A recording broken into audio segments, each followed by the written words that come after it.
Ladies and gentlemen, welcome back to United Front, your source for everything New Mexico United and the New Mexico Runners. My name, of course, is Seth Bidoff. Joining me this evening, we have a full house, and we can't be more excited for the show this week. Jacob Terrell, we've got Christina back. Christina, hopefully you're doing well. David Weesey-Carl is with us, and our special guest this evening, new gaffer for New Mexico United, Dennis Sanchez, who came over in the offseason. I don't know where we want to start. So, first of all, Coach, welcome in. We've just spent a few minutes kind of, shooting the breeze a little bit, getting to know you. And why don't we just start there? Many of our fans, many of United fans may not necessarily know a lot about you. We do know you spent time with, Columbus and Charleston and Sacramento. So, give us a little bit of background. What do we need to know about Dennis Sanchez? Well, first off, thank you guys for having me. Excited to be here, excited to be a part of the New Mexican community. I think, first and foremost, it's been such a warm welcome in New Mexico, both for myself and my girlfriend, Natalia. From the moment that we arrived with the supporters waiting for us to really just the detail and care that we have felt from the club, the supporters, and the people within. So very excited and really privileged. And it's an honor to lead our club and a group of men that really will truly give everything for our supporters. And I think that's that's probably where I would start with myself. I come from a very blue collar working class family. I would say I lived a very good life, but at the same time, prided myself in my work ethic and really just trying to, have to kind of pave a way for myself. I mean, growing up, neither parent played soccer. I'm the oldest of my three younger brothers. And, I think that I was the first kind of guinea pig in it all and leading the way when it came to soccer. And, I was fortunate to play in college and really kind of made a decision after that to, go on more of a coaching path, and was fortunate to, really now be in the coaching environment now for 15 plus years and work with a number of really top organizations, top mentors, and really just focus on trying to get better every single day. Talk about that pathway for you. Obviously, we know that some of United players, Brucey in particular, has gone about getting the coaching license. We know that, now retired Chris Wehan has gotten some of his as well. What led to that decision instead of continuing a playing career? And, how has your coaching developed over the past 15 years? Yeah, it's a great question. I think that I always knew deep down that I was going to be a better coach than a player.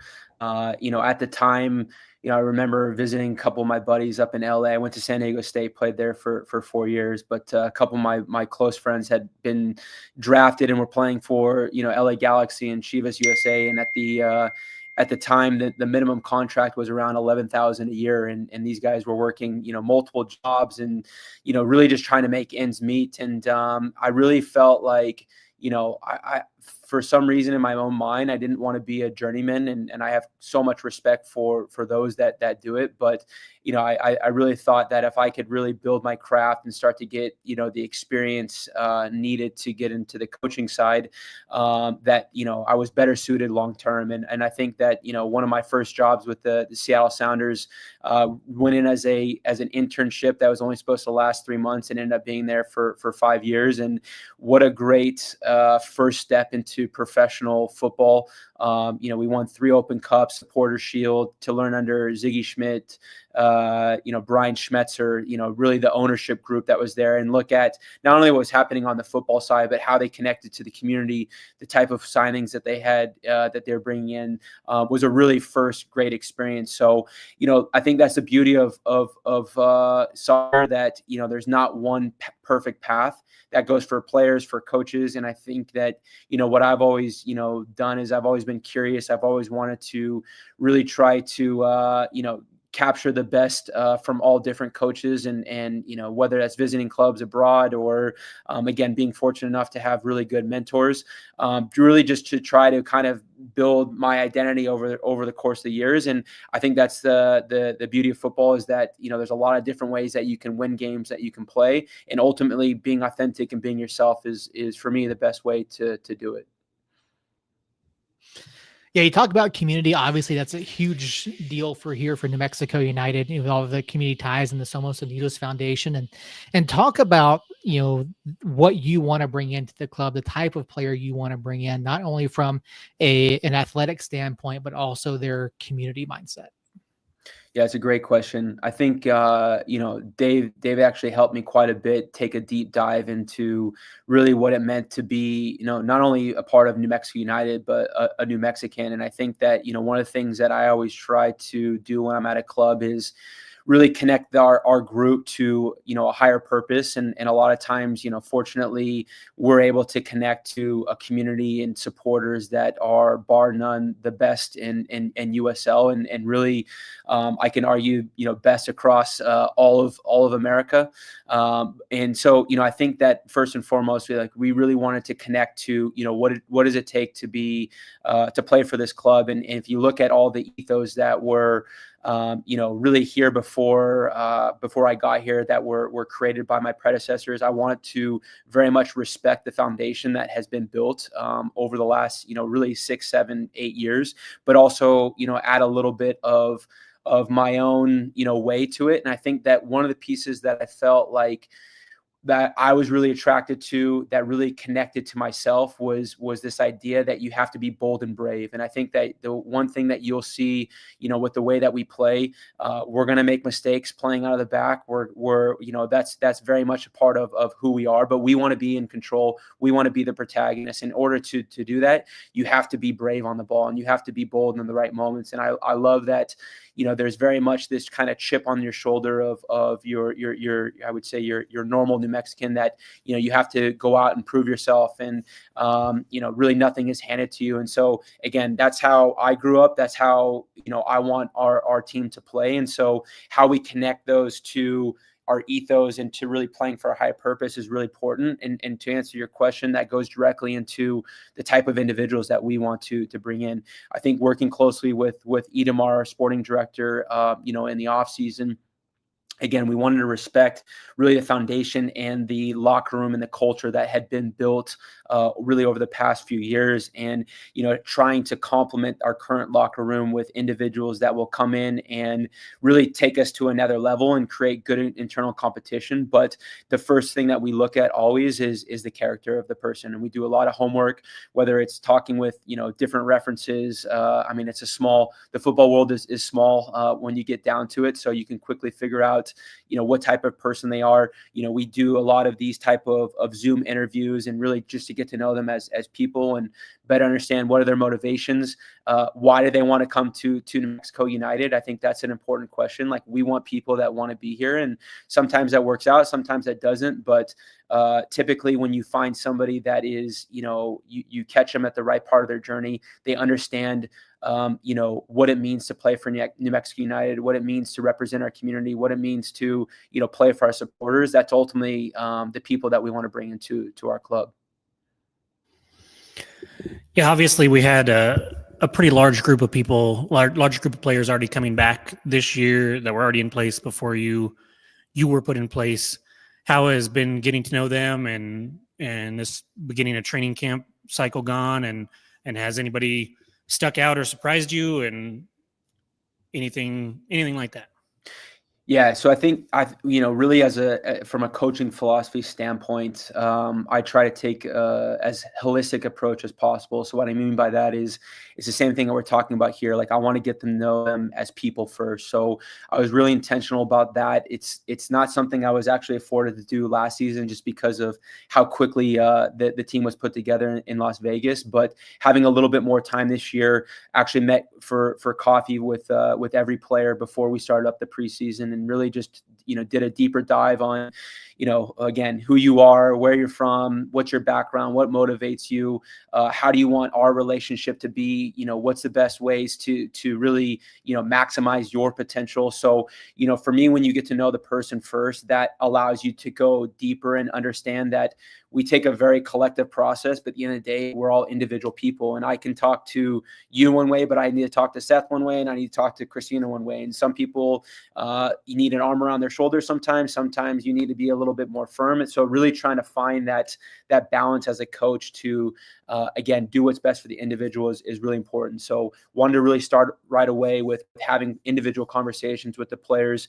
Honestly, I told this to the guys, we just finished our second week of preseason, and I have been so pleasantly surprised in a such a positive way of what I already kind of knew, but you have to see it firsthand of just the energy, the work ethic of the group, the spirit, and I really think that having played against the group last year, the superpower of the team was really their unity and their willingness to fight for each other, and that is something that one of our ethos is going to be team above self, and so putting the team first is always going to be at the forefront of who we are. So I think what I've recognized is that is very much in place, and it's really important for me as a coach to always highlight like the why behind success or the why behind certain failures, and how we can always have a growth mindset and continue to evolve. But that is our foundation, work ethic, unity, our spirit, our energy. So we can never lose sight of that. And at the same time, I want to kind of drip feed that, it's impossible to be perfect in football, whether that's in an individual game or over the course of the season.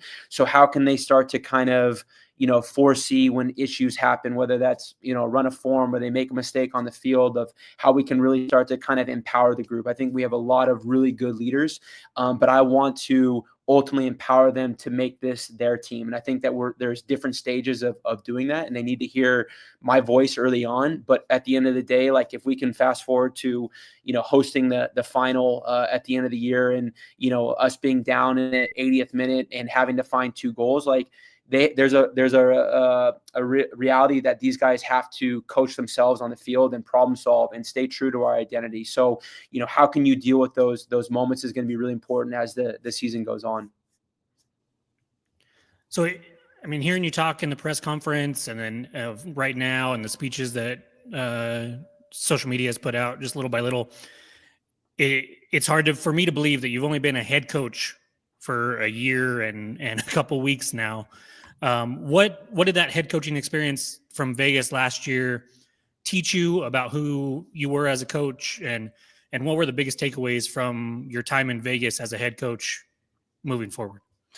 Yeah, there was some great learning experiences last year for sure, both on and off the field. I think, as a first-year head coach, there's always, I would say that I'm a confident but humble person, and believe in kind of, I believe in myself. I believe in when you put the right people in the room and you align them and there's a common vision, like you can create a lot of success. So I think more than anything, it reaffirmed my beliefs in my value system. So things that we talked about, like having an identity for me, not only identity on the field, but off the field, that is your North Star as a coach. And so, I think that you oftentimes see, especially when difficult moments happen where teams can veer off and maybe they start playing a different style or there's doubt. I'm a huge believer that when you have a North Star, when you have an identity, it allows you to stay more process oriented. And I think that, for me, my background is very much in development, working as an academy director, second team coach. One of my best experiences ever was a U12 B team in Seattle, and learning how to deal with parents and how to keep a session organized. And so all my experiences in different roles that I've had in my past have really kind of shaped me as a person to, one, be personable. I mean, you're going to hear it. I've already said it, but like, just be a good person, be honest with them. And I think that, for me, there's definitely hard conversations that you have to have with players throughout the season. It's the worst part of my job to have to select 11 starters on a weekend, or 18 roster players. And I think that, for me, when you're open and honest with players, ultimately they might not agree with you at the time, but they ultimately are gonna respect you. So again, I think reaffirming a lot of beliefs that I had last year, also understanding that, I look back at one moment specifically last year in our season when we lost 6-0 to Charleston away, and it was still very early on in our process. And I think, again, it was one of these moments as a coach of the power of controlling the narrative. And I'm always going to be half glass full, growth mindset. And I think a lot of coaches would have gone in on the Tuesday after the game against Charleston and I don't know, running a little bit more old school approach, like getting into them. And it was a very defining moment in our season because we could have gone one way as a group or could have gone another way. And what I ended up doing was showing them actually the highlights of the previous season when Charleston had lost to San Antonio 7-0 at home. And point being was that, Charleston ended up losing in the finals in PKs, but that it's a long season. Let's stay true to our process. Let's continue to evolve. Let's identify the areas that we need to grow in, but we're not going to go away from who we are. And I think that it's always a balance. Like, even when you're winning, you have to keep an eye on the performances. And I think that having that balanced approach throughout the year, again, was a big lesson for me. Well, it sounds like you've had a whole lot more time this go around to get to know your squad and the club compared to last year when you kind of hit the ground really running, right? And it sounds like things are going really positively and moving smoothly. I'm curious how the transition to New Mexico has been. I mean, we're kind of like this hidden gem. I mean, as a native New Mexican, I say that. But we're also very much as a club, but also as a state, like the underdog. Yeah. And so I'm just curious what your first impressions have been so far. Honestly, it's been great, and I've told David this, and I need to find out what city exactly. But I have ancestors that were born here. My grandfather and great grandfather were born in and around Albuquerque area, and so I bring that up because I'd only been here once previous to last year, but even when we came to play New Mexico United, I always felt this spirit and energy here. And I think whether it was, personal or what's been created here, but I very much have felt that since I've arrived. And I think, between the people, I mean, when I say authentic, like I truly mean it. Like I when somebody wants to help you, I really feel that they're there for the right reasons. And again, I align to that in so many different ways. And so again, as I alluded to, at the beginning, like I've felt so welcome. My girlfriend, it's been a really seamless transition, and honestly is such an honor to be here and help represent our community. If you're just joining us over on YouTube, we are interviewing new New Mexico United head coach Dennis Sanchez. You have a question over in chat from Justin. Who's a player that's not with the team now that was last year that you wish things could have worked out with in order to keep them? That's a great question. I think that not to be politically correct, but there's a few guys that that were really important with last year's group. And I think that it's actually the message that I said to the guys on day one is that we will never, in our current situation, never get this group back again. And so, bringing it up because it's just so important of allowing us to be present, to focus on the process. I respect the group that was here last year, but now it's about being present and looking forward and thinking about how we can win a trophy. That was a very Bill Belichick answer. As your communications guy, really excellent dodge there, Dennis. Yeah. Exactly. David's training me well. 3 weeks. And as a fan, it's so hard. We get so attached to our coaches, even our media team. I think the conversation last week with Itmar, talking about the beauty of the club is that it's intended to be like a ladder, and help catapult people, whether it's a player, a coach, a staff, a media, academy player. Just that's the goal, is to help people to rise to their best. And but as a fan, it's so hard to say goodbye to people. It is, but I think that what I've found here too, and actually know a few guys that have played at the club previously. David Estrada is the easiest example of going from a player to being such an ambassador for the club on and off the field. And I think that the club has done a fantastic job of, this idea that once you're part of the New Mexico United family, you're always a part of them. And I think that I have felt that. So again, we're lucky and fortunate to be here, and really, it's one of the things I take from the All Blacks is leave it that better than it was before. And I think that is something that we all want to try to do. And one thing I do want to point out to your point too, Christina, is that one of the phrases that I've loved, you hear, Pete say it, Edomar say it, is that we want climbers. And so I think it's really respecting like where we are, understanding, where we are in the ecosystem of football as well.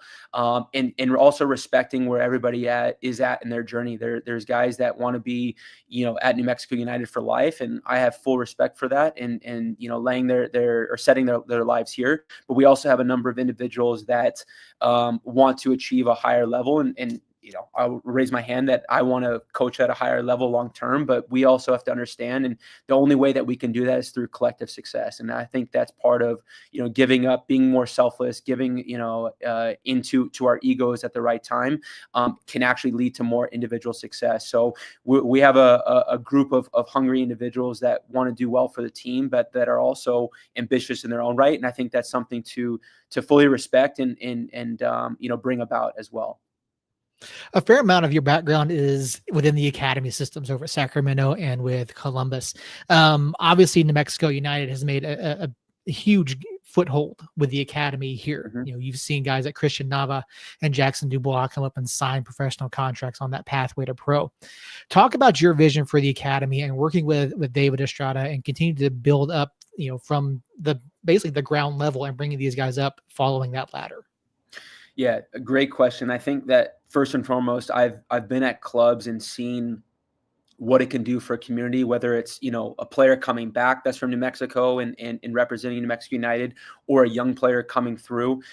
There's so much power and value to having your own represent your colors. And I think that's, look, we're so fortunate that we have a group that I know would run through a wall. But when you give a young player an opportunity that's been a part of academy since they were, 14, 15, 16, that is rising through the ranks, that are playing in front of their friends and family, there's a different feeling to it. So we want to honor that. I think that, you've probably heard me say it, but if you're good enough, you're old enough. Yeah, I think that's part of my background, that I want to provide opportunities for young players. At the same time, just as anybody would cross any different age, they have to earn it. And I think that there's very much a feeling that I've developed over my time of kind of when to throw a player in the fire, when to be a little bit more patient. And so one of the things that we look at is momentum, whether that's in training or games, but kind of drip feeding them, allowing them to build momentum, take it step by step, and really putting them into a situation where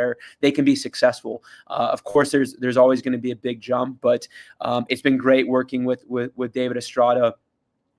We actually knew each other from our time in Seattle, so we have a previous relationship which already builds a really good camaraderie, and we've had 6 players in with us over preseason that have all done well. And what I said to Dave right away is like, again, they're great people first. And so that's really important, that if they weren't doing those right things, they're not going to have the opportunities with the soccer side. And now it's just about, again, bringing them up to speed, putting them in a new environment, seeing how they adapt, and really encourage them to be themselves as well. Have identity, have personality. You're not coming out there just to be an academy player. We want you to come out and make an impact. And I think that happens over time. And I can tell you guys, I've been out of training just a few sessions since Dennis took over, and the level that these guys are expected to be at, they're not put out there with kid gloves. I can tell you, I'm no expert. I'm not Dennis out there as somebody who is with a tactical mind, but you can just see it. You're out there. I mean, the guys who are out there competing, the academy guys who are out there competing are competing. They're not out there because it's a nice story. They're not out there because it would feel good to put them in there. They're in there because they're fighting for it and they're earning it. And was it 6 or 8 of them out there just competing their butts off every single day? It's great to see for lots of reasons. One, I think it's good for the club, but 2, as the New Mexican, like, that's what we strive to do here. We talk about creating positive outcomes for New Mexicans.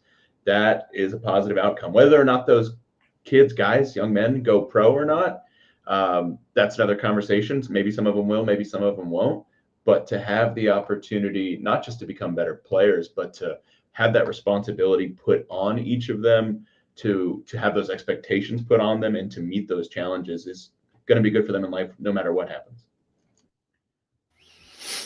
Yeah, and so you mentioned you have 6 or a few more out there. You guys are in Tucson right now, preparing to play Lou City tomorrow, and then a couple others over the next few days. What are you looking to get out of this Tucson trip from a on-field perspective, but also an off-field perspective? I know previous players and coaches have talked about the Tucson, or I think one year we went to San Diego for a little bit of preseason, and the camaraderie that you build being with each other for multiple days in a row for 24/7. No, I think first and foremost from a football side, continue to build our identity. When you talk about process, it's, I think, really important. Football is a very complex game, so it's always, how can we simplify it for the players? And so, when we look at kind of our objectives going into, playing Louisville tomorrow, it's not going to be anything that we haven't worked on over the last couple of weeks. So there's still going to be some for sure minor bumps in the road, but our main focus has been really with the ball and just organizing the first line, and then we've worked a little bit more on our mid block and high press over the last few days. So we'll continue to carry on with that. I think, for us, is really the first true test as a group. And so, for me, more than anything, I want to see all the things that we've talked about, good energy, that they're, working together, that we're doing everything together on the field, that we adapt and problem solve in real time. And that if things happen, that, I want to see leaders emerge and really take ownership with it. And then, of course, off the field, whether we're in Tucson or even last week, we went on a hike at Copperhead Trail. Again, finding these opportunities just to have kind of these organic moments to get to know them as people. We'll go out to dinner with Pete tomorrow night, and then we'll have a little Super Bowl party on the weekend. But the guys are already, they can't get enough of each other already. So we're going to continue to build that. Could you share with us how many redacted players we can expect to No, he cannot. see? No? Oh. David, shoo. No comment. No, we've got a couple players out there who are trialing for us. Can't get into any sort of detail on who they are. Obviously, that's the point of a trialist. But we've got a couple players who will be out there fighting to make the team. And that's what Dennis said, right? And what coaches have said in the past, and what Pete has said, and what Itamar has said. And we want climbers. We want people who want to be here. And I've talked to Itamar many times about, oh man, yeah, but this incredible player is, no longer with his team after last season. Why don't we go after him? He's like, well, it's not the right mindset. It's not somebody who's going to want to come here and fight for their spot every single week. And I would much rather, and Dennis, I don't want to speak for you, but I have a feeling you're probably the same way. I would much rather have a player on our team who maybe has a little bit less talent, but has a hell of a lot more drive. Couldn't agree more. And I think even with the trialists that we have, they're seasoned veterans, which tells you a lot about our group as well. They're not your kind of typical coming out of college, drafted, undrafted type trialists. These are guys that have, both over 100 USL championship games under their belt. So gives you a little bit of a hint, but no names right now. But again, it also tells me a lot about them as people, because they're able to put their ego aside and come in and bet on themselves. And again, you try to find these little moments where you find out about their character. And there's a lot of other players that would never do that. And for these few individuals, the willingness to come in and again bet on themselves shows me a lot about their personality and character. I thought we gave David a little bit of a heart attack right there. Well, I was going to say, I know, a couple of my favorite additions last year came in as trialists. So I have all the hope in the world that this weekend goes really well for them. I agree. So we've mentioned climbers several times, and obviously we talked about your time at Vegas and the turnaround that you had there, the turnaround that franchise had under you last year. To make the move from something that you built from the ground up, basically late in the offseason last year, to come here says a lot to me about how New Mexico is perceived around the league. You've been around the USL for a while in different stints back east and whatnot. Has that perception of New Mexico United changed throughout the years, or has it always kind of been seen in your eyes as somewhere that you would possibly want to end up?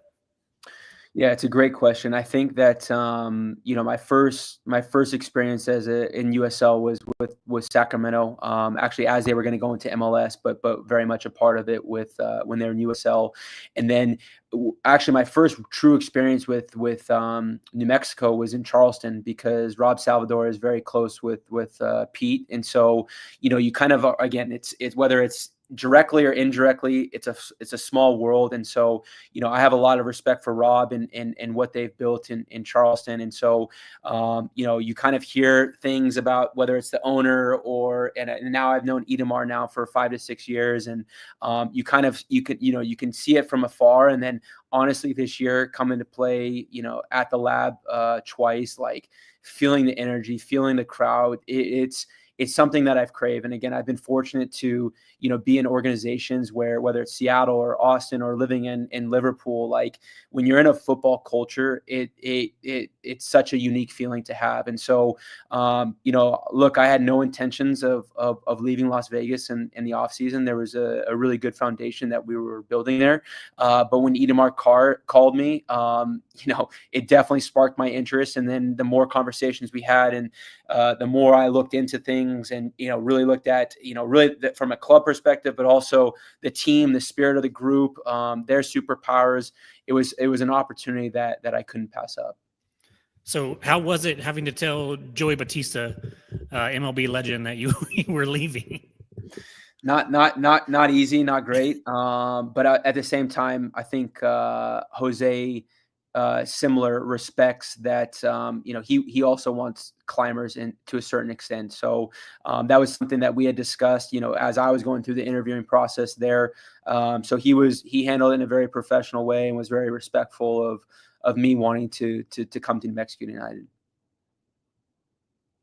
Another question over in the chat from Justin. Sadly, we all know that injuries happen, and with the schedule plus Open Cup and Jaeger Cup, how are you feeling looking at the depth of the team at the current time? Are you wanting to make solid runs at all three, or focus on just two, or maybe just even the championship?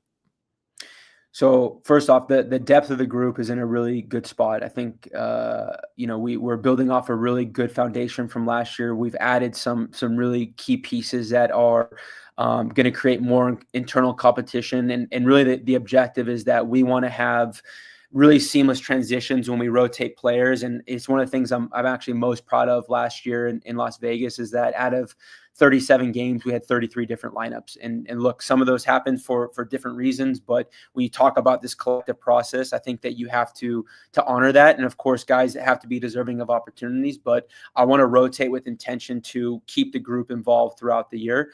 And the second piece of that, look, it's the same mentality that we're going to have tomorrow playing against Louisville as we're going to have in the USL championship final at the end of the year. Like, we want to go out every game playing our way, having strong performances, always with the idea of trying to win the game. Of course, there can only be one winner, but we're going to go in and compete in every competition this year.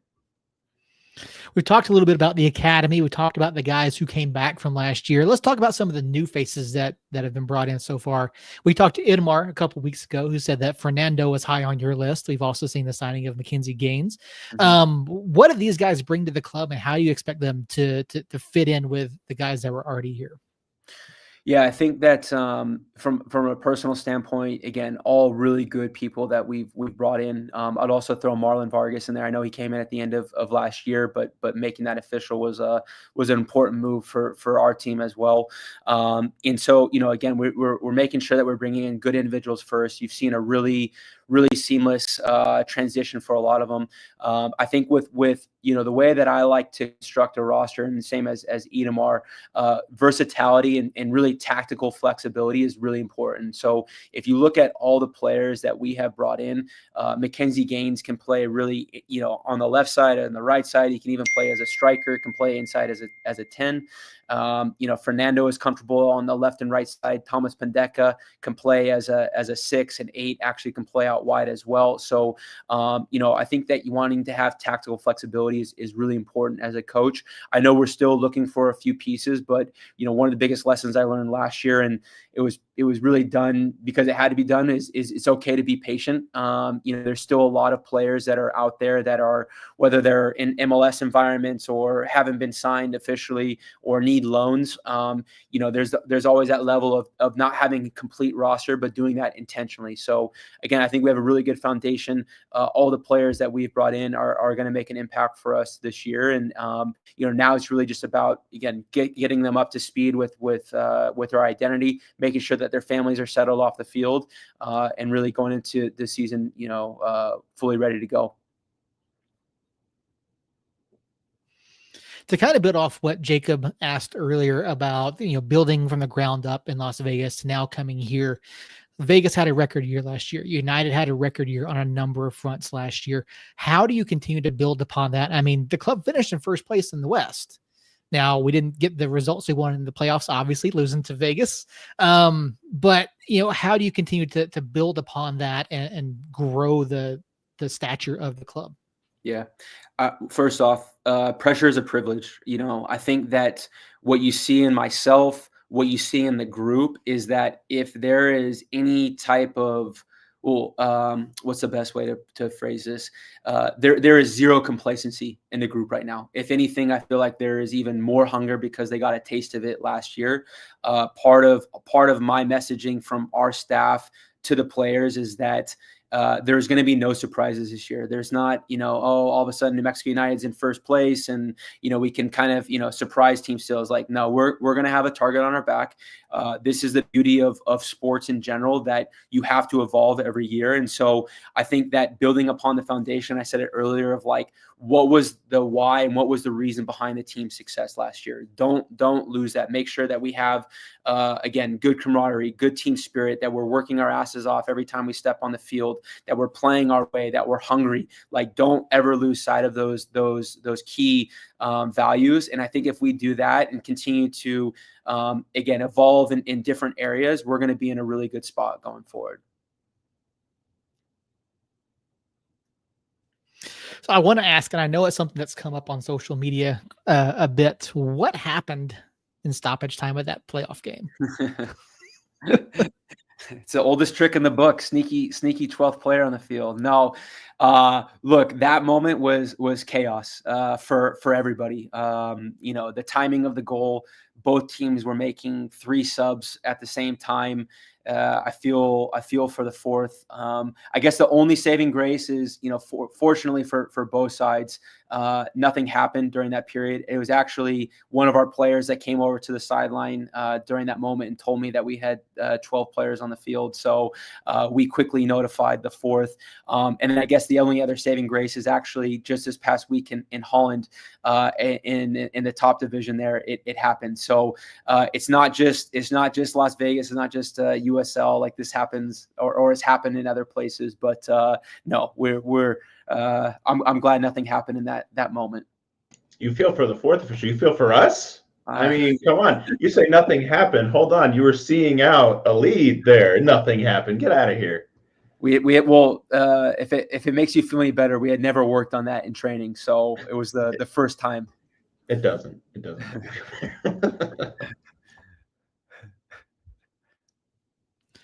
So looking at the schedule, obviously, a little bit of an alteration to the schedule this year. A few less league matches. You got Jägermeister Cup thrown in there. You've got changes to the format of the Open Cup.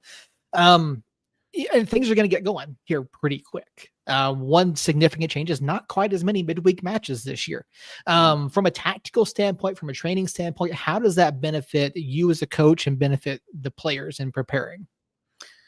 There's such a balance to it. I think if you talk to the players, especially towards the end of the year, they're probably saying, more games are better and less hearing me. But I think that especially early on, allows you to get into a really good flow from a, we call it tactical periodization, but basically how we go about the week in terms of the tactical objectives that we want to achieve, but also from a physical standpoint. So, one of the things that learned last year specifically was, how do you manage players' minutes over the course of a season, especially with those that accumulate a lot of minutes towards the end of the year. So, again, finding the right flow is important from a lot of different reasons. So we'll make the use or make the most out of the Saturday to Saturday matches.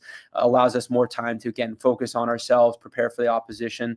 But at the same time, like, even, I said it to the guys this week, we're going to play Louisville tomorrow. We play Colorado Switchbacks on Friday, and then we play Grand Canyon on Sunday. So this is very much preparing us for a 3 and 7 day type experience, not only from a physical standpoint, but also how they retain information about the opposition, how they retain information from reviews. So there's very much an accelerated process that we need to kind of drip feed. So I'm very happy that we're actually able to do this in Tucson, because I think it will pay dividends at some point in the season when we have to do it again. United has kind of made a staple or made a name for themselves in the Open Cup with a couple quarterfinal runs in their first 6 years. It's hard to believe that it's been 7 years or going into year 7. But are we? Obviously, you're going to attack every game and go for the win. Did those 2 Open Cup runs add to the aura of New Mexico United and want to bring people like yourself here? Yeah, I mean, first, I think, Pete, our owner, absolutely loves the Open Cup, so I know I gotta pay special attention to that one. But again, going back, whether it's New Mexico United getting to the quarterfinals a couple times, as I alluded to earlier, my first experience with the Seattle Sounders, we won 3 Open Cups during that period, and so honestly, it's such a having lived in England, understanding the FA Cup and promotion relegation, like this is about as close as that you're going to get to it in the US, at least at this current point.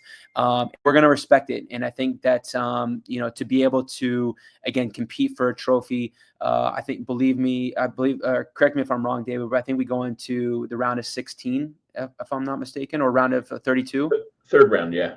Okay, so you're 4 games away from lifting a trophy. I'm not a math major, but we're pretty close to lifting a trophy right away. So we're going to take those experiences on, and we're going to do everything we can to again bring a trophy home. David, quickly to you. The Open Cup news, the format and all of that was leaked by another club. Obviously, from a media perspective, that's not great for you. But what does it mean for you? And then as to this part to you as well, what does it mean for United to know this far ahead of time, hey, we're going to be hosting our opening round match of this? How does that help prepare? How does it help you get prepared for, not only from a ticketing standpoint, but also from just a hype standpoint? Because, we had time last year to prepare for certain matches, but then when you get later into the season, like you don't have as much time. I'll let Dennis obviously answer the technical side of that, but on the front office side, it's huge for us to be able to prep for that. I mean, you mentioned it earlier, but the Open Cup is such a big part of the history of our club, and in the past, it's been part of what makes it fun is that it's very spur of the moment, right? You win, you advance, you find out who you're playing, you go.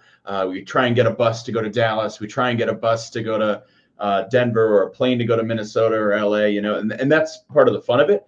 But it's also can be a bit of a logistical nightmare when you don't know if you're hosting and you don't know who you're going to play, a little less so because we don't know yet. But the ability for us to plan, for us to get tickets on sale sooner so that people can attend that. I mean, you guys saw we had our first ever Open Cup home match, and it's not as well attended as a regular season match because 1, it's last minute notification, and 2, it's on a Wednesday. But if we know earlier ahead of time, like we do now, we can put it on sale and we can say, hey, individual tickets are on sale for this 2 months ahead of time. Then all of a sudden we've got, 10,000 on a Wednesday night for Open Cup. Yeah, that helps us a lot and creates a better atmosphere going forward. Dennis, I don't know if you want to hit the technical side. Look, anytime that we can play in front of our home supporters at the lab, we're going to take it. So it's another opportunity for that. And we know, we will feel them, and they're our 12th man. So again, anytime we can do that, we'll take it. Coach, you've obviously experienced being on the other side of the 12th man out here at the lab. What's it going to be like for you that first time you step out in front of the home supporters? Well, I'm going to try to take it in. It's hard to predict what the true feeling will be like. I think even after, especially the playoff game, like the respect that they showed me, was, something that I'll always remember. So, we heard them, when we were here, and I'm glad to be on the right side now. David, another question over in the chat. Would you guys prefer it over at Rio Rancho or UNM, or is there another location if the Isotopes are at home, which they are during the first round of Open Cup? Yeah, so, the Isotopes Park won't be available. We've already started conversations with UNM, so I'm thinking don't know for certain yet, and nothing's locked in, but we are hoping to play there. Rio Rancho's been amazing. When we've played there, we've done 2 matches there now in Open Cup play. We really like being out there. But ultimately, going back to the question that was asked previously, we're trying to get more people in the stadium, right? Obviously, now that we have a more of a runway on that. Hopefully we have a bigger crowd. And while Rio Rancho is incredible, we're greatly appreciative of what we've been able to do there. Hopefully we have more fans there than can fit in Rio Rancho Stadium. That's the goal. Ideally UNM, if we can get everything ironed out. They've been great partners and great to work with on this so far. And hopefully we can make that happen. So we had a couple fans over on Facebook ask some questions. We've kind of covered most of them, but I have a couple quick hitters for you here. Rosalie asked, "What are the plans for recruiting more players?" Yeah, so we're still active in the market. Again, looking for a few more pieces just to add depth wise. I would say they're probably more around defenders, some midfielders. I would say we're in a pretty good spot with our kind of attacking core right now. But again, I think very open and making sure that it's still a piece of the puzzle that we want to add. And then my buddy Alex, red or green? Christmas. Good answer. Good answer. You see, I've trained this guy. He knows what he's doing. And then we've heard you talk about kind of why you wanted to come here in the press conference, and you've touched on it a little bit tonight. But Levi Anderson asked why New Mexico, and so if you could just a short version of what drew you here for Levi's sake. Yeah. So when I look at joining a club, the first thing is the people and what their goals and ambitions are. And I think that really quickly, meeting, David, Ron, Pete for the first time. Again, I had a relationship with Idamar, but just meeting everybody and feeling a genuine connection and really kind of better understanding like the club ethos. When I say that our ethos are aligned, literally the things that I had put in place and built over my career as a coach, honestly, were directly correlated to what had been built here. So I think that is very unique to have. And so again, the people, the ambitions of the club, like I love that. I have so much respect for what Eric did last year with the group. But I love the bar that he has set here, but we're ambitious and we want to continue to win. And I want to go to a club that is hungry to win trophies. One of the things that we talked with Idamar about a couple of weeks ago was the ability of whoever he brought in, and you were on the short list of guys to bring in, the ability of the new coach to come in and mold what you already have in mind tactically to the players that are here. What do you see out of the returning players and the guys that you've brought in that kind of already fit in? And then where do you think that you'll need to adjust what you're putting out on the pitch? Yeah, it's a great question. I think really good foundation that's built. I know also too, and Idamar might have said this on the last podcast, but like it was really important for him from a stylistic standpoint to find somebody that, and it's never going to be a carbon copy, but that was aligned to the identity that has been built, which is a very, possession based, attractive style of football. So I think intentionally, I've wanted to blend in my ideas, but at the same time, part of the art of coaching is observing and seeing where the group is at and trying to understand, like, again, what are the things that we need to work on? So, a lot of our focus, as I mentioned earlier, has really been on how we can disorganize the first line. I've always found in teams that I've worked with that if we're able to build out successfully, it's really going to allow us to control territory, control space, create a lot of goal scoring opportunities. So a lot of our focus has been on how our center backs and our six can manipulate the opposition. What are different solutions based off of how teams are pressing us? And again, really trying to be the protagonist. Like, I think that's really important that, part of the identity that I want to build within the group is very much mentality based. We alluded to it earlier that, you have a choice as a coach to, do you go out there and you're going to play your way? Or are you going to adapt more to the opposition? And while I respect what the opposition is going to do, it's always going to be about us. And I think when you instill that into the players long term, it very much creates this internal confidence to them and the swag that they can go out and, when we're playing our best and it's about us, that we're going to be successful. Some of the things that New Mexico United has done over the years is obviously back in year one, Troy introduced the Magic Minute, introduced the academy, and the club has continued to grow and build upon traditions. What are some traditions that you have as a coach? Any superstitions, any things that you like to do that you want to bring to the club to kind of, again, help build that camaraderie and build, from within the group? Oh, that is a great question. I think, I don't know if I'll get into all my personal ones. I definitely was wearing the same fit for a number of games last year. So when it comes to that, like a little bit of same routine, especially day of, and more like I'm a big meditation guy, so making sure that my mind's right is always important. From a team perspective, like I've been in environments where sometimes it's not as organic as it should be, and so kind of allowing these things to take place are really important, and that's part of like kind of coming in is recognizing a little bit of the culture that's already been created, and what are some of the things that have already been built, and I think at the right times those things happen or organically. I do think that there's one Anthony Ramos, our athletic trainer. I don't know if you guys have seen the documentary yet, but that was my first. There's a couple scenes where after wins at home, he's chugging a beer. So that's going to have to carry on in some capacity. My whole perspective of him has changed and has really raised his level internally. So that's one that we'll have to carry on. So as we get closer and closer to the regular season, obviously you've got 3 matches in Tucson this week. Then you come back home. You've got Denver. You've got El Paso. Historically, even the El Paso preseason match has been a bit testy. What's your opinion on this rivalry here? Do you think that we'll see some fireworks when we see El Paso in about a month? I mean, those rivalries are always a good thing. I think it brings out a higher level of competition. I know Wilmer well and Jerson, who was a part of their staff.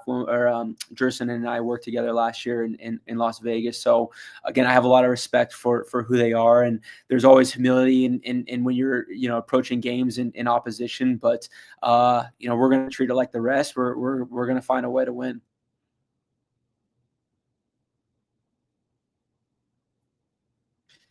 David, is there any hope that any of the preseason matches will be streamed anywhere? Take that up with FC Tucson, man. Would love if that happens. I think we've seen a few times in the past that 20 minutes before a match we find out it's being streamed and then we share it out. So there's always a possibility. We're not expecting it. With Tucson, they've got a bunch of teams out there, so I don't think they necessarily have the ability to get them all streamed. I know that at least one of our matches is in kind of the main stadium there, so maybe that one will be streamed, but I wouldn't count on it. Fair enough. Obviously, with the preseason matches, that's a little bit harder. We tried a few years ago. Someone had a drone out there and tried to do different things. But, Coach, for you, would you prefer to have preseason behind closed doors, or are you friendly enough or open to the idea of having fans there or even live streaming it? No, I'm open. I think that look, I'm not reinventing the wheel. I think that one of the biggest lessons I ever had was when I was fortunate to visit FC Barcelona, and I met with their director of methodology, and he literally laid out their entire methodology in an hour. And I'm like, thinking, why are you going to share this? And he's like, honestly, by the time I share this, we're going to be so far ahead of you. We're going to be evolving, and we're also Barcelona. So when it comes to those types of things, I'm completely open-minded. Again, if teams are prepared for us, it's only going to push us to be better long-term as well. But also there's a few players you can't hear about, so closed doors for me. You guys are welcome. Perfect. We can't wait to get out there. I think I'm at the end of my list, and I know, David, are we up on time? Yeah, we are running up close to the end of it. I wanted to give a quick shout. This Thursday night, Kings of Chaos YouTube premiere, 6 o'clock Mountain Time on New Mexico United's YouTube channel. If you go to the page right now, you can set your alerts so it'll remind you the day of that we're doing the live stream. Just hit the little bell on there. But it'll be a lot of fun for those who didn't necessarily get to go to the Lobo Theater a few weeks ago to see it, or who did and want to do it again. We'll all be in the live chat. I think Pete will be in the live chat. A couple other folks there just chatting around. So I think we'll have a big crowd in there. So join us. It'll be fun. Very cool. Absolutely. I have a question for you guys. Favorite player and why? Favorite current player? Juan Pablo Guzman. No, he said current. He said current. Current. Okay. I love Brucey. I love Brucey to death. He's such a fun guy. I talked to him way back in 2019. He's so down to earth, and he loves being here. He loves being part of the community and being part of New Mexico. He's phenomenal. Oh, that's a tough choice. I love them all. I really like, we razzed Gloucester quite a bit last season, but I really got a sense of just how he just seems to be such an amazing locker room guy. Just like, I like his personality. He exudes just like this happiness. Him and Shakes are always like grinning ear to ear. So on a personal side, I feel really drawn to Gloucester. As far as on the pitch, who I love to watch play is Dayon. I really am looking forward to him coming back. And God, it really sucked to see that injury happen to him. And so I hope the comeback is, that he feels strong and better than ever. And I can't wait to see him just flying up that wing again. Christina knows ball. That's right. Dayon, that guy. Just for your information, he's doing well. He's right on time, actually a little bit ahead of time as well. Good spirit to him, is working his butt off every single day. Elevate is doing a really good job of taking care of him. So we're looking forward to welcoming him back on the field. Love to hear that. Chris has come in unbelievable shape too. I mean, I'm so excited for what he's going to do this year. That's a good question, Justin. TBD. They're going to have to wrestle for it. Maples held his own last year. Yeah. He stepped up, and I didn't block my eyes quite so much once he started taking them. Jacob? I thought we were going to skip it, David. I thought No, we aren't. we're going to let me on. You don't let me off the hook. I'm not letting you off the hook. Fine. I mean, I can name 6 or 7 pretty easily. I think kind of along the same lines as Seth with Brucey. Kalen's been here since year 2 and has just been such a leader on and off the pitch for us as a club.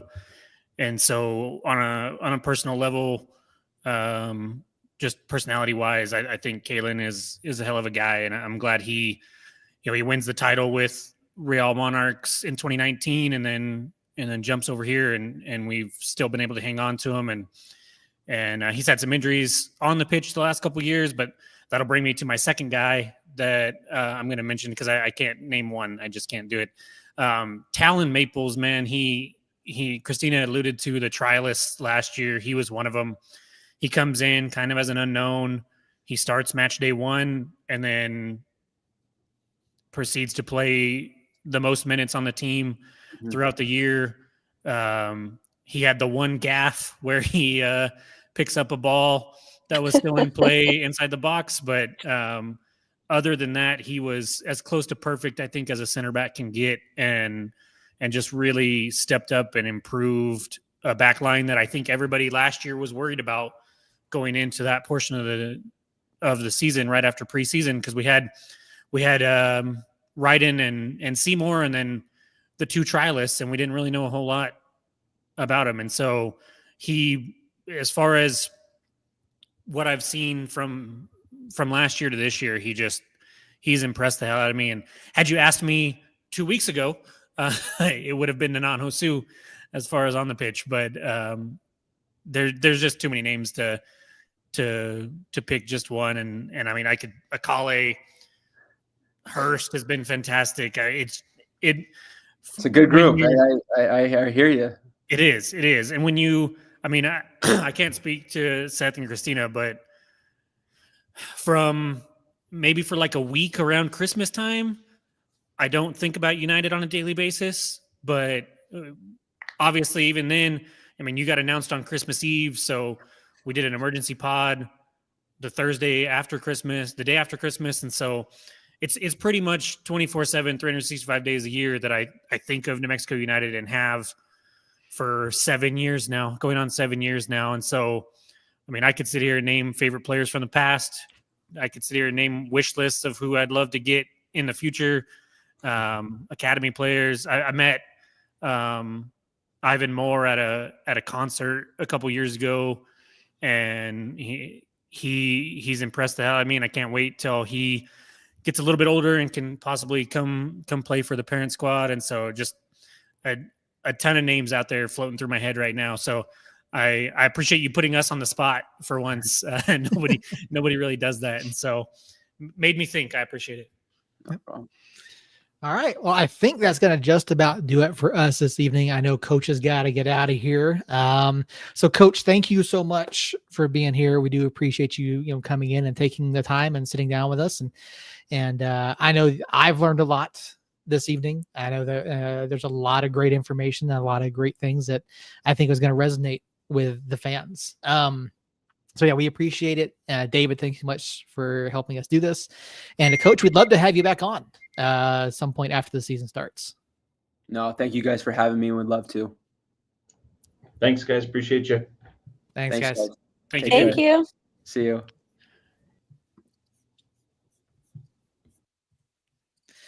Wow. Heck of a conversation. So happy to have Coach Dennis Sanchez on the show. David, we see Carl as well. And thank you guys over in the chat. All the great questions. Justin, we were hoping for something today, but didn't happen. That's okay. We got Coach. We popped in early, had Coach on tonight, and we're looking forward to it. So I want to say I agree with Justin though, with Maple's deserving of the armband. I was thinking that even last year. He really stepped up. Well, if you watched any of the social media content that was put out, or I haven't watched the Kings of Chaos yet. I'm assuming we'll see some in there too. But even if he didn't have the armband, he acted like he had the armband a lot last year and was very vocal in the huddles and in the locker room. And so, yeah, I couldn't agree more. Yep. Yeah, it'll be interesting to see what happens with that. We'll probably hear. I'd say probably around the El Paso match. That'd be my guess when we hear who captains are. But man, that was a great conversation. I had a great time with that. I'm glad you guys were able to hop on early with us and do that tonight. So yeah, same. Everybody in the chat that hopped on, everybody watching now, thank you guys for being flexible with this little time shift so we could get Coach on and bring him to you live. And yeah, I had a great time as well. All right. Well, I don't have anything else. And there really wasn't any news this week, and the runners are off. So we had a tiny bit of news Monday. Had a little bit of a tax incentive thing for the stadium pass, which we kind of expected. Still steps that we need to take in order for that to happen. Still stuck in litigation, right? Yeah, I think the civil side of it is still waiting on a judge to do something, but we're moving along there. We did win some awards. The front office did win some awards in marketing, digital, and merchandise. So that, best of course, merchandise. Yep. Yeah. That's I don't know. I think that is always something that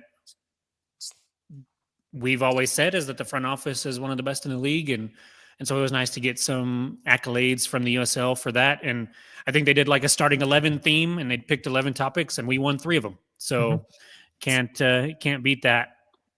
Or usually we're on the bench if we're lucky. Yeah. No, I think, and I think me and Justin were actually talking about it earlier today. Like the digital team and the marketing, I think other teams have started to catch up to us. I think we were far and away at the top for a long time, but it's nice to get recognized as still being the best in the USL. Other than that, yeah, there wasn't a whole lot of news out there. Yeah, Josh, where were you? Yeah. Sorry, Josh. I'm sorry. other than that, not a whole lot of news. Hopefully, from what it sounds like, we're not gonna get another announcement with these USL veterans as trialists. Probably aren't gonna get an announcement on that until maybe that first home preseason match on the 22nd or right after that or something. So, but excited for that. We're right around the corner. 18 days until the first preseason match at home that we can attend. A little under a month until the El Paso preseason match and the Black and Yellow Bash. Unofficially, we haven't got word that that's going to be when it is, but all signs are pointing to that. And then just a little over a month until the season opener on March 8th, I believe. Mm-hmm. March 8th. Man, now we're here. Yes. Yep. Time flies. We're here. Justin, number of players not announced. Well, we talked to Idemar a couple weeks ago. Idemar had us at 19 by his math, and he was still expecting, they were still looking for a few more. So, and that 19 included a couple players that had not been announced yet. So, who knows? We're thinking maybe somewhere around 23 players total when all is said and done, especially if we still have trialists and redacted and, potential for other signings as well. I mean, Idemar did say they had guys, locked and ready to go, just waiting on league and federation approval. So, well, we did get one announcement with Gaines, but yeah, who knows, man? Me and Justin were talking earlier, and he was thinking that they for sure were going to announce something today, and it didn't happen. and so I'm beginning to think we don't get another player announcement until the 22nd or around the 22nd. And so we'll just have to wait and see. I'm for sure we'll get some redacted names coming tomorrow and on Saturday. And so, no, wait, Friday. And then Sunday, right? It's every other day. Yeah. Mm-hmm. And so, yeah. No solid numbers. Justin, coach did mention a couple of the trialists were USL veteran guys with over 100 matches played. So, yeah. Hi, Jane. Jane and Josh, sorry that we had the time change. It was short notice. Tried to get it out there on Facebook at least, but I know not everybody is in New Mexico United Nation quite as much as others. But you can go back and watch it for sure here on YouTube. And it was a good conversation with Coach and David chiming in a couple times there. I tell you, he had some big shoes to fill after next season, and I think so far what he has talked about, I think we're going to be well on the way to being a solid season and perhaps growing on what we did last year. Yeah. Tell you what, Jane and Josh, just for you guys, I will get the podcast edited and posted tonight. How about that? There you go. Gold just star. For you guys. Yeah, I'll get it edited and posted tonight. Because I mean, again, like Jacob said, this is phenomenal conversation. Great time getting to know Coach a little bit. And so yeah, we don't want to gatekeep this. We will put this out as soon as possible. So, and hopefully, unlike last year, we tried to get Quill last year a couple times. Didn't always work out. Found out he wasn't necessarily a big fan of doing podcasts or anything like that, which I don't blame him. But it does seem like Dennis is on the flip side of that. And so hopefully we get him a couple more times this season. And I'll make sure to get those posted ahead of time so that you don't miss it. All right. Well, Christina, I have a quick question for you. So we announced you a couple weeks ago. And then I haven't been around. And that wasn't where I was going. And then the first time coming on after we announce you, it's an interview with the head coach that I imagine you probably haven't had the experience doing that. How was that for you?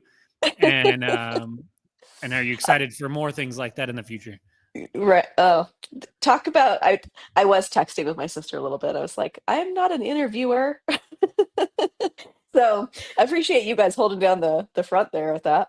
But it's also cool to get to be part of this and I don't know, get to know the coach a little bit more, as opposed to just, I usually go to the games and I stay in my seat and I'm there. Mm-hmm. So you guys are really helping me to branch out and get out of my comfort zone. Well, and as we've said before, like this is not a paid gig whatsoever. And so these little perks of getting to talk to Coach or getting to go to the press conferences or getting to go to media day and stuff like that, those are really the only thing that we get out of this. And so I'm glad you were able to make it on tonight and be a part of it and ask a couple questions and hopefully we can keep doing that moving forward with coach or players or Itamar or anything like that. We'll see if we Seth, can drag Pete on every month. Yeah, Yeah, Pete would be fun too. Yeah. I gotta Pete- say, I'm super impressed, Seth, that you asked the question that I think all of us wanted to ask. the playoff, yeah. Yeah, I wanted to, but I didn't want to get in trouble. Well, I was going to pawn it off because it was on on my Facebook post from one of the fans that was asking about it. I was gonna call her out and be like, "This is the one." but we did ask it for you, Bonnie. If you get a chance to listen to it, it is there. He did answer. Hopefully, you believe him and can get. Well, I mean, we've asked the hard questions before. We've asked, did bees commit a handball? Like we've asked these things. So what was it? Oh, what was the thing?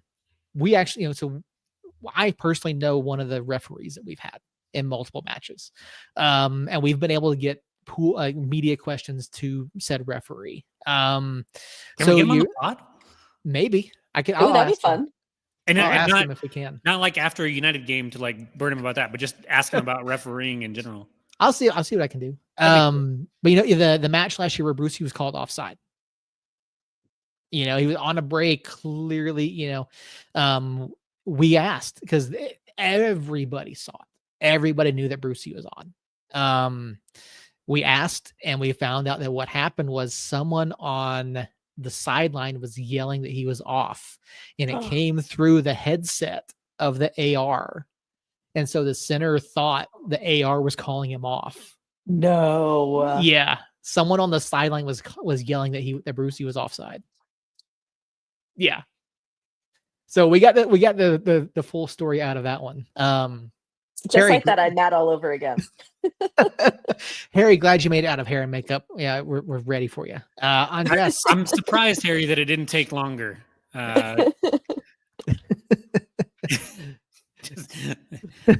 Andres, glad to see you, buddy. Hopefully you guys are doing well, and things seem to go well after during the match under Coach Weems in his debut. So, pixelated voice modulation for the referee. Yeah, maybe we'll see what we can do.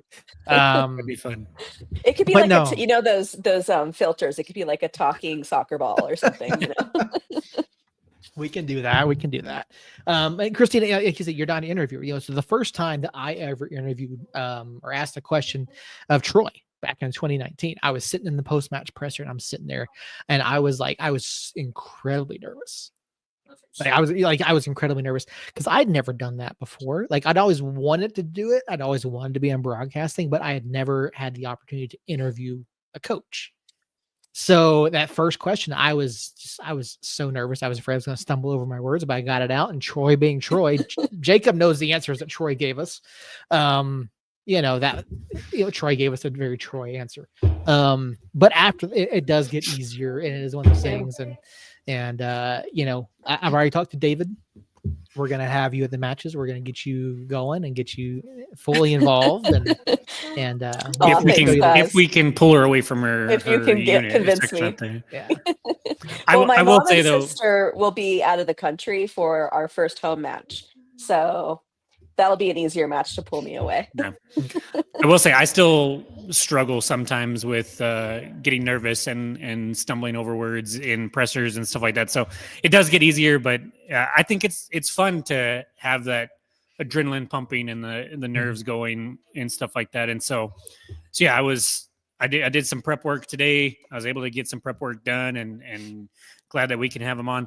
This is, to me, this is feeling like a post podcast conversation. So let's go ahead and wrap up the pod. So we, Seth or Christina, do you have anything else to say to the fans listening or watching? I'm good. Yeah. Hope you all have a good rest of the week. Yeah, for sure. And the countdown is on. We're right there. So Justin and Harry, my buddy Will, Jane, Andres, Kelly. Thank all of you guys so much for popping in and being a part of that interview, and and popping on afterwards, and everybody listening at a later date or watching at a later date, we thank you guys too. Be sure to hit the like and subscribe button on YouTube specifically. We're still working on the Facebook stuff to get the Facebook page back up and running, but you can catch us on X, Blue Sky, YouTube. You can find me. I'm pretty active in New Mexico United Nation, Jacob Terrell. And so, yeah, we just thank y'all so much for that. And if you're listening to it on podcast form, be sure to rate and review on those, whatever podcast player you happen to be listening to. And here we go. We got live tweets to follow along with tomorrow, hopefully, and see redacted and see if we can get some scores. And so we should have verified with David that they were going to be live tweeting. I'm sure they are. And so can't wait. It's tomorrow, guys, tomorrow. And then we get to watch them in person in just a little over 2 weeks. And so can't wait for that. We'll be back next week, more than likely at our normal 8:00 time. That is my oldest son, Ezekiel, who is being silly back there. And so we'll be back 1 week from today. In fact, almost 1 week exactly. It's almost 8:00 now. We want to hopefully. What are you doing, son? Okay, he doesn't know what he's doing. Do you want to say hi? No? You sure? You've been trying to all night. All right. So yeah, thanks again. We'll see you next week. Normal time, normal place. And until then, guys, somos niños.